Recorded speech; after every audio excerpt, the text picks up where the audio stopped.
Strawberry season just wrapped up here in New England, early to mid-June, and if you're lucky enough to grab a pint, you'll find them red all the way through, fragrant and perfectly sweet. Great for snacking or making something delicious like a Sicilian-style strawberry granita. Granita is a beloved Sicilian dessert, often enjoyed with fresh whipped cream and warm brioche. In Sicily, there are two main styles, a smoother sorbet-like version and a slushier version, my favorite and what we're making today. There are plenty of granita recipes online, especially freezer methods, but this one uses your home ice cream machine for faster, smoother results, close to what you'd get in a Sicilian gelateria. This recipe is super simple, easy to make, and comes together with just 3 key ingredients: strawberries, sugar, and water. Watch through to the end for the full step-by-step process and some extra pro tips. Let's get started.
A few quick tips. 1. Don't over-churn the granita.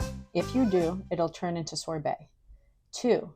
Serve the granita immediately. This recipe comes together in under an hour and is a great option for a last-minute dessert. But if needed, you can hold it an extra 30 minutes by storing it in your freezer. Just make sure to stir the granita every 5 to 10 minutes to maintain its texture. 3. Use this recipe as a base. Swap in other fruits and adjust the sugar depending on ripeness. But remember, sugar is key to that signature slushy texture. Granita is meant to be sweet. This granita is smooth, flavorful, refreshing, and perfect for a hot summer day. I can't take you to Sicily, but this recipe gets you pretty close. Hope you love it as much as we do. No spreadsheets, no complicated calculations, just real Italian gelato made easy. For more gelato tips, recipes, and tutorials, check out the other videos on my channel. And don't forget to hit that subscribe button and turn on notifications. Want to learn more? Visit my website for free and premium resources, full recipes, gelato FAQs, and expert support. Thanks for watching. For the love of gelato!